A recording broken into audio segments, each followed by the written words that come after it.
아, 네, 오늘은 아내를 기다리는 중에 한 30분 정도 여유가 있어가지고 라방을 하고 있습니다. 라방이 중구난방으로 워낙 많이 있으니까 저 관심도 없고 사실 언제든지 들을 수 있을 것 같아서 또 희소성도 없고 그러니까 아무래도 청취도가 떨어지는 것 같습니다. 아무튼 라방을 하겠습니다. 라방은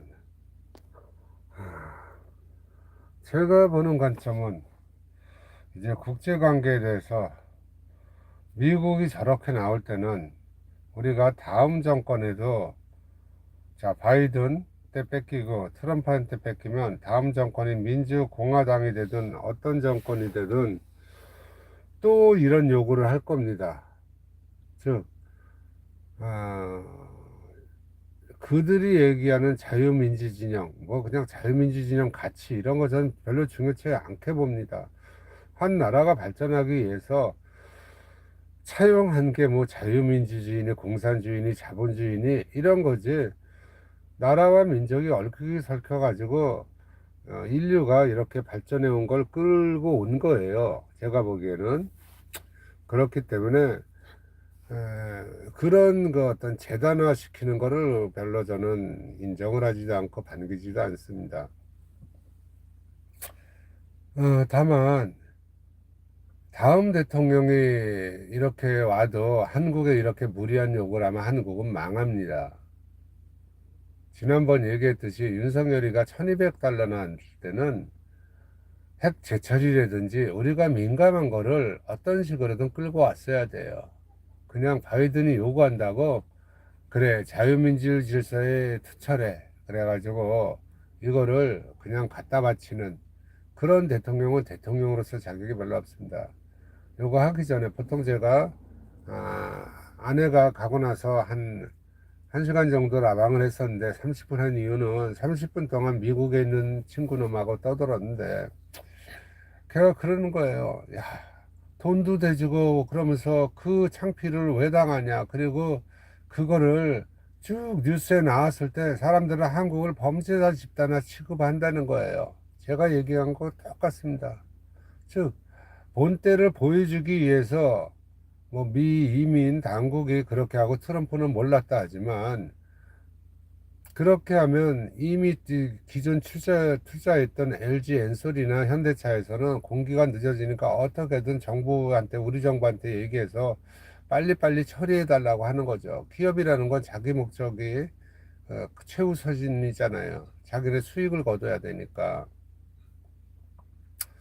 그런데 보십시오. 그게 미국에서 구할 수 없는 인력들이에요. 제가 그 이 사태가 벌어지자마자 이제 이런 그 언론에 나오기 전에 이런 인력이 있다 하더라도 뭐 와이오밍, 뉴욕, 뭐 저기 네바다 이런 데 흩어져 있으면 그거 모으려고 광고하고요. 그 설령 모으더라도 그 근처에 호텔 잡아주고 그래야 되는 거고요. 그리고 이 사람들한테 각종 우리나라로 말하면 근로기준법, 노동법을 적용해서 일을 시키려면은 일이 진행이 안 됩니다. 미국에는 투자하는 게 아니에요, 기본적으로. 저기서 수익이 나는 게 아닙니다. 지금 이제 이 문제가 다 불거져 있잖아요. 우리나라에서는 어디 이제 중국 시안에 반도체 공장을 짓는다면 2년에 짓는 걸 미국에서는 왜 8년, 10년 걸리겠습니까? 그 매 단계마다 이 계약하는 허가의 주체가 다릅니다. 미국은 주 위주로 갑니다. 그러다가도 어떤 부분은 연방법의 저촉을 받아요. 국가 안보라든지 이런 거는. 그러니까 이런 거를 다 해당해가지고 접근을 하려면 방법이 없어요. 이런 나라에 투자하면 안 되는 겁니다. 제가 맨 처음에 문재인 씨가 투자한다고 할 때, 저거 자본이 있어 안 된다. 마냥 설령 우리가 투자해서 회수하려 해도 중국의 시안 공장이나 베트남 공장처럼 처분해가지고 자산 같은 거 다 우리가 회수해서 못한다. 그런 거 아니겠습니까? 지금 뭐라고 합니까? 너네가 투자해가지고 투자한 액수를 회수할 때까지는 50대 50의 이익을 반분하고 그리고 다 회수한 데는 미국이 90% 이익을 갖고 가겠대요. 세상에 이런 법을 본 적이 있습니까? 이건 총칼을 앞세운 강도짓입니다. 뒤에다 총칼을 들이대고. 그래서 저는 미국과 이제 헤어질 결심을 할 때가 된 거라고 봅니다. 역사적 맥락으로 볼 때 1945년 해방 이후에 미군이 진주해 가지고 지금 2025년이면 80년 지났습니다. 어떤 나라가 다른 나라의 1세기 이상 그 압제에서 벗어나지 못하면은 그 나라는 영구 분열되거나 독립이 어렵습니다. 역사가 많이 그런 걸 증명을 해줘요. 그럼 이제 그 다음에는 그렇게 되려면 200년이 걸립니다. 물론 북한에 한 나라가 있고 우리가 한 나라가 있고 과거에 그렇게 미국, 소련, 중국, 일본 이 4개국이 대립해 가지고 한국에서만 600만 700만이 몰살당하고 우리끼리 이렇게 동족상잔의 비극을 치렀다. 어쩔 수 없었다. 이거 잘해보자. 이제는 양국 간에 좀 신뢰도 형성하고 평화체제 도입해 가지고 교류도 하고 그러면 좋아요. 그러면 어떤 현상이 일어나냐. 저는 중국이나 러시아가 전쟁을 안 일으키고 미국이나 일본이 전쟁을 일으킬 거라고 봅니다. 왜 그러냐면 한국이 이 중요한 키 팩터인 한국이 이 한미일 쿼드에서 중요한 한국이 떠나겠다는 거거든요. 가만 안 둡니다. 미국은 어떤 식으로도 전쟁을 일으킵니다. 여러분 아프가니스탄 전쟁 별거 아니었습니다. 빈라덴 하나 있다고 전쟁 일으킨 나라예요. 그러니까 남의 나라의 어떤 국제 외신을 볼 때는 야, 아프가니스탄은 왜 전쟁해? 다 그랬잖아요. 빈라덴 하나 잡자고 전쟁한 거야. 그건 표면적인 거고, 빈라덴을 위시한 알카에다, 그리고 러시아, 중국, 인도가 묶여있는 아주 험한 산악지대, 거기에서 중국의 1대1로가 그쪽으로 해가지고 파키스탄을까 그 고리 끊으려고 했던 전쟁입니다. 이 전쟁이. 이라크도 마찬가지예요. 후세인이 없다는 거는 제가 제 첫 책에도 썼고, 그리고 한 트렌드도 썼지만 비행금지 구역 설정하고 이제 프랑스가 아무래도 옛날에 이라크의 후경 국가였기 때문에 유엔에서 미국이 막 치려고 할 때 이라크하고 협의해서 비행 설정 금지 구역에서 북이 몇 도까지는 건 비행 못하게 하고 그랬음에도 불구하고 악의 원천이라고 그 흑인 그때 안보보좌관이었죠 부시 때 그래가지고 이란 멀쩡히 있는 이란 북한 이라크 악의 축이라고 했습니다. 그래가지고 이라크 쳤어요. 그런데 잘 보십시오. 부시가 들어오기 전에 클린턴 말기에는 매들린 올브라이트가 평양을 방문했었을 겁니다. 아마 방문하고 그랬던가. 그리고 페리 프로세스에서 국방장관이 이러이러한 그 절차에 따라 남북한은 김대중, 김정일이 6.15 선언한 거에 입각해 가지고 평화체제로 가고 수교를 하자 여기까지 갔던 겁니다. 하나로 뒤집었어요. 말이 안 되는 거죠. 이게 대한민국 현실입니다. 그렇기 때문에 언제든지 전쟁을 일으키고 그렇게 할 수 있기 때문에 미국 친미학자들 그리고 친미학자가 아니더라도 미국을 오래 연구한 사람은 미국에 눈밖에 나면 우리가 또 전쟁의 잿더미에 빠질 텐데 이런 생각을 합니다. 그럼 그렇게 안 하려면 어떡하냐. 한 나라가 극우군 뭐군 전환길이 이런 애들 말고 경상도 일부 지역에서 빨갱이 때려잡자 이런 거 말고 우리의 미래 우리 후손을 위해서는 외세의 배격을 빨리 하고 우리가 지금 전후 시작된 미소 대립 그리고 그 이후에 WTO 체제 글로벌라이제이션 체제가 지난 뒤에 다시 격변의 시대로 왔으니 우리가 민족이 국민이 하나로 합쳐 가지고 외세도 배격하고 우리가 실용주의로 잘 먹고 잘 사는 나라로 가면서 자손도 번성하고 나라도 지켜야 된다. 이런 의식이 있어야 되는데 지금 그렇지가 않는 게 우리나라의 가장 큰 문제입니다. 제가 보는 우리나라의 가장 큰 문제는 이거예요. 현재로서는. 그거는 미국에 있는 애가 그랬잖아요. 야, 못하러 이 잘 사는 나라에 그 많은 돈을 퍼주고 이 꼴을 당하냐는 거예요. 걔는 미국 시민권자예요. 미국 시민권자지만 그 자기 아들, 자기 딸은 미국에서 교사하고 그럽니다. 말도 안 되는 거라고 하는 겁니다. 지금 우리나라는 잘해야 됩니다. 그래서 저는 이재명 씨가 성공하고 성공하길 바라고 그러지만 투명하게 공개하라.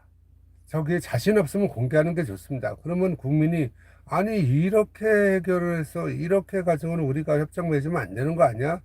이런 거가 있어야 되는 겁니다. 그 나라도 미국이란 나라도 정치권이나 뭐 그 나라 정부나 국회 이런 건 무시할지언정 그 나라 국민 전체가 불 끓듯이 하면은 수그러듭니다. 효순 미순 사건이라든지 옛날에 386 이준석이 같은 애 그때 막 태어났던 애들이 아무것도 모르는데 돌 던지고 미국 문화원 점거하고 김현정이가 미국 부산 미문화원 방화 사건하고 저기 그레그 대사 관절을 저기 지금 정청래가 몇 명하다고 막 갔을 때 저는 그때 현장에 있었습니다. 제가 기자였고 수습이었어요. 갑자기 뭐가 발생했대요. 그땐 미국 대사관저가 덕숭 뒤에 있는지 그때 처음 알았습니다. 한청년 대학생 애들이 뭐 해가지고 아마 그때 그 정청래 그리고 한양대생 뭐 해가지고 외대생에서 4명이 그거 잡는 거 있을 겁니다. 그때 그래 그가 차 내주고 그랬어요. 뭐 거기에서 화염병 집어던지고 폭력적으로 한 게 아닙니다. 담 넘어가서 그랬던 겁니다. 바로 끄집어내 가지고 뭐 실형 선고받고 그랬어요. 그런 거를 아무것도 겪어보지 않은 애들이 그리고 그렇게 많이 운동권들이 미국 대사관에 방화도 하고 김민석처럼 미 문화원 을지로에 있는 거 점거하고 그럼으로써 미국이 충격을 받은 거예요. 미국이란 나라는 한국이 중요한 나라가 아닙니다. 근데 그런 거는 미국 그 뉴스에 도배가 돼요. CNN이건 뭐건 BBC이건. 야, 우리가 미국 사람은 다 이렇게 생각을 해요. 6.25 때 3만 명이나 피를 흘리고 죽이고 저 도와준다는데 쟤네들이 왜 저러지? 왜 저 나라의 대학생들이 그리고 어느 나라나 대학생들은 삼류 국민이건 걔네들이 보는 삼류 국민입니다. 사류 국민이건 아프리카 이런 데든 대학생은 지식인이라고 누구나 공감대가 형성돼 있어요. 걔네들이 저런 구호를 외칠 때는 우리 미국이 뭔가 문제가 있구나 이런 반성을 하게 되는 겁니다. 그런 게 모여가지고 여기까지 오게 된 거예요. 저는 그렇게 봅니다. 그 뭐 조중동의 이상한 논리 이런 거 피는 거 중요치 않습니다. 자, 걔네들이 386 이런 애들이 이런 걸 안 했다면은 여태까지 그 전두환 노태우 뭐 이렇게 쭉 이어진 군사 정권 하고요. 그냥 미국의 뭐 글라시틴 대사가 워커 대사가 한국에서 민주주의가 꼽히는 건 쓰레기통에서 그 장미가 그 잘하는 거와 마찬가지다. 그렇게 힘든 것이다. 이런 헛소리나 해야 되는 겁니다. 그래서 우리 스스로가 존중받으려면 우리 스스로가 잘해야 된다는 거 이런 거 하나고요. 오늘인가 어제 정청래와 김병기가 뭐 싸운다는데 뭐 이제 이거는 그냥 여담으로 들어주십시오. 이 3대 특검이란 거를 연장하냐 안 하냐 이거를 정청래 김병기 탓으로만 몰아가요. 저는 여기에서 저는 굉장히 이상한 걸 발견했습니다. 이런 걸 할 때 만약에 이게 윤석열 정권이면 윤석열 청와대에 보고 안 했겠습니까? 이거 보고했어요. 당연히 이런 정도는 보고를 합니다. 어떻게 연장을 하느냐 아니면 이렇게 어떻게 해서 적당히 합의를 하고 특검 여기서 마무리할 것이냐 그리고 민주당 당원들이 이렇게 물밀듯이 더 연장하라 이런 기운을 눈치 못 챌 수도 있어요. 그래서 자기네 필요에 따라 했을 수 있어요. 그리고 저는 이 당대표하고 원내대표 하면 당대표가 정권을 행사하는 거가 맞습니다. 현대의 당에선 원내대표는 지네끼리 교류하는 거의 대표인 거예요. 국회의원들. 근데 그렇게 나이가 좀 더 많다고 선수는 작죠. 김병기가 정청래 하면서 나와라 하면서 이러는 것도 아니고요. 정청래가 부도구 조치라는 것도 이상해요. 그럼 이 둘 사이에는 커뮤니케이션이 완벽히 이루어지진 않았지만 어느 정도는 이 정도 방향으로 처리하자 했는데 이 강론에 연기 안 한다. 그리고 여기서 끝낸다. 이런 것까지 완벽히 했을지는 몰라요. 그런데 이 가장 중요한 건 말입니다. 언론이 그래서 정청래 뭐 흠집내고 김병기 흠집내는데 이 중요한 거는 청와대에 보고를 합니다. 여러분이 어떤 그 정치 기사는 여태까지 박근혜 때 안 했습니까? 윤석열 때 안 했습니까? 이렇게 중요한 거를 이것만큼 중요한 내란이나 3대 특검만큼 중요한 이거 김대중 김영삼 때 이런 특검이 없었나요? 특검은 아마 김대중 때 있었나? 온러비 특검? 김대중 김영삼 때 아예 그런 것도 없이 넘어갔죠. 다 합니다. 그리고 청와대 보고합니다. 그러면 이재명 대통령이 어떤 문제가 있거나 그때는 그렇게 했다가 이 반응이 되니까 100일 때 됐을 때 특검 NCO가 없다. 뭐 정보조직법은 좀 뒤처지더라도 이게 중요한 거지. 이렇게 둘러대면서 대표나 원내대표를 깔아뭉갤 수도 있어요. 그거 벙어리 속 안는 것처럼 그 대통령이 그러면 찌그러져야 있어야 되는 겁니다. 아니면 대통령한테는 그 대충 이렇게 처리할 거라고 보고하고 정무수석이나 거기에서 비서실장이 잘못 보고할 수가 있어요. 저는 이게 배달 사고가 났다고 보는 편입니다. 이 배달 사고는 갖다 주는 배달 사고가 아니라 말의 배달 사고. 자기가 자의적으로 한 겁니다. 자, 이재명 대통령이 한나라의 대통령이지만 우상호가 이재명보다 나이도 많아요. 이재명 대통령보다. 어떤 이 진보 쪽에 그 발도 더 넓어요. 그럼 자기가 김민석도 정청래보다 선배예요. 운동권. 자기네끼리 이렇게 얘기하면서 이 정도면 되겠지. 그래서 내가 알았어. 대통령한테 이 정도 보고할게. 그리고 그냥 해. 그랬을 수 어떻게 알아요? 이거는 이 두 사람한테 지금 책임을 짓는 게 아니고 나중에 지금은 이게 공개가 안 될 겁니다. 민한 기자라면 뭐가 문제인지 알고 파고들어서 이걸 해결할 텐데 해결이 안 나올 겁니다. 지금은. 왜? 서로 숨기기 바쁘니까 정권초니까. 그리고 이거를 정청래를 끌어내리려고 하는 그런 방법일 수도 있어요. 정청래가 뭐 당원에 이래서 끝까지 밀고 나가야 됩니다. 근데 민정수석이 아이고 정 대표 내가 잘 알잖아. 그렇게 한다고 해서 별 차이 없어. 그래서 내 특검하고 얘기했는데 연장 안 해도 되는데 대통령이 이거 정부조직법 빨리 해야 되는데 당신이 잠깐 그렇게 하면 되겠어? 그럼 알았습니다 하는 거예요. 그러면서 둘이서 저기 김병기하고 쓱닥쓱닥해서 아이고 이 정도 선까지만 하세요.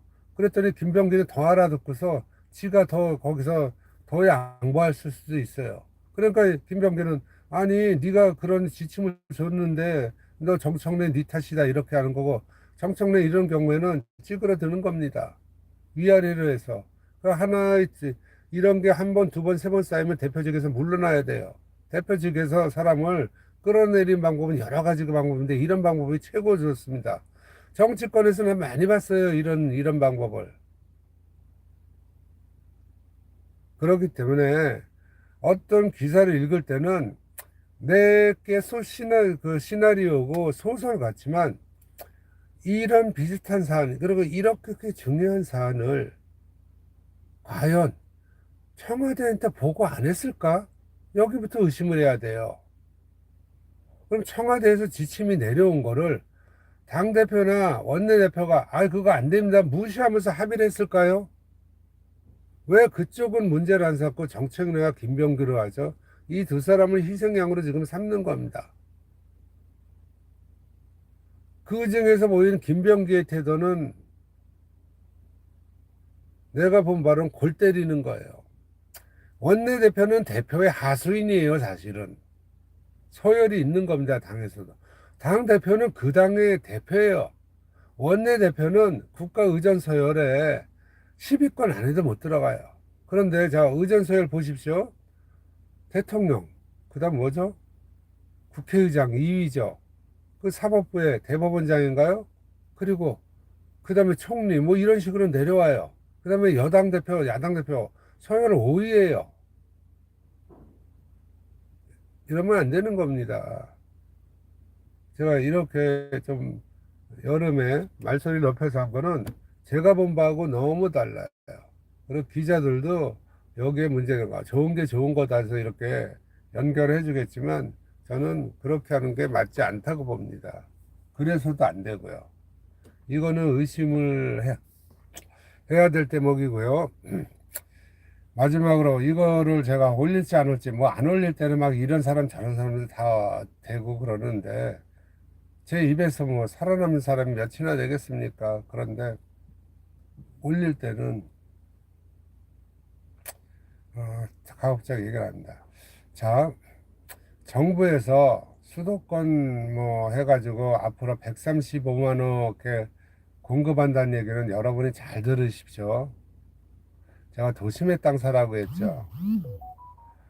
도심의 유유부지가 그렇게 많습니까?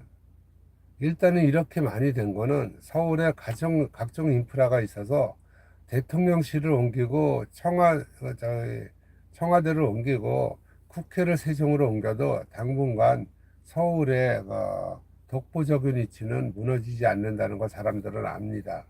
더군다나 인구가 줄어서 인구가 늘면 그렇게 옮겨가지고 그쪽을 집중적으로 키우면 서울이 약화돼요.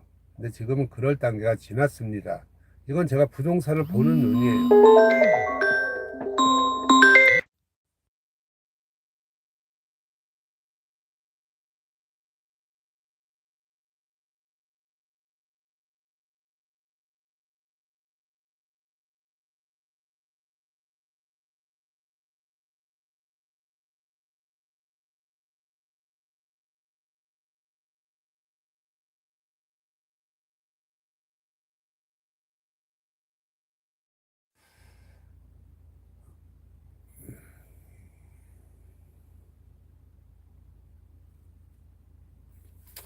자, 끊어졌습니까?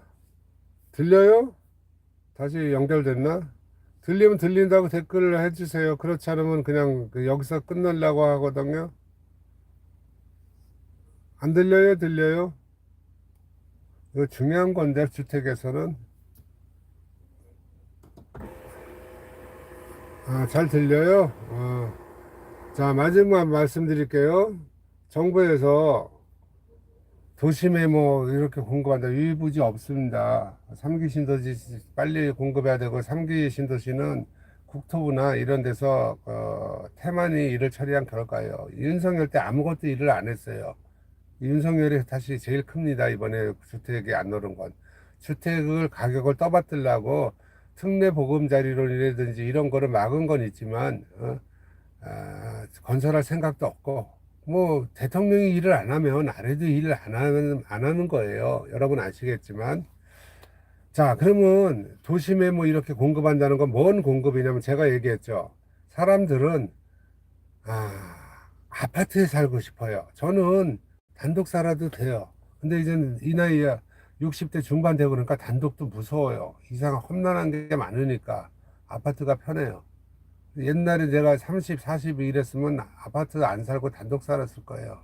저희는 20살 시절까지는 아파트 안 살았습니다. 다 단독에서 살았어요. 그런데 지금은 다 아파트가 아니면 집이 아니라고 봐요. 그럼 어떻게 아파트를 공급할 수 있죠? 재개발이에요. 여러분 잘 보십시오. 공공재개발 도심복합에서 원래 도정 뽑으려고 못 뽑으려 해가지고 거기서 지금 가지치기 하는 건데 그렇게 하면 아파트 공급이 기하급수적으로 돼요. 그러니까 이거를 그러면 정부에서 발표하는 거예요. 아무것도 모르는데 그냥 억지로 한 해 뭐 5만 표, 5만 서울에 평균 5만 채, 뭐 6만 채 공급 나올 데가 없는데 뭐로 공급하겠습니까? 이거로 공급한다는 얘기예요. 그러니까 이게 이쪽도 거짓말을 안 하고 저쪽도 거짓말을 안 한다 생각하면은 그럼 어디서 나올까? 추론을 해봐야죠. 그리고 실제로 그렇게 되지 않습니까? 그게 김병기 정청래하고 똑같은 겁니다. 얘도 잘못이고 얘도 잘못이랬는데 이게 청와대 보고가 안 됐겠습니까? 우리나라 시스템상. 야, 우리가 송원석이하고 국민의힘하고 합의를 하려고 하는데 그 아주 중요한 사건이에요. 이 정권의 5년 향배를 좌우할 사건인데 청와대 보관하고 자기네 둘이 했겠어요? 지금 이 둘이 지금 그 의도 맞는 거예요. 제가 보기에는. 그 청와대 쪽에서 뭔가 문제가 있는 거예요. 메신저라든지 배달 사고가 난 겁니다. 말의 배달 사고가. 저는 그렇게 봅니다. 제 얘기가 뭐 엄청나게 틀렸을 수도 있지만 가장 합리적인 추론 아니겠습니까? 그래서 모든 거에는 조금 이렇게 추론을 하는 영역이 좀 이렇게 있어야지 어떤 그 사물을 파악하는 데 도움이 되지 않나 싶습니다. 자, 오늘은 이만하겠습니다.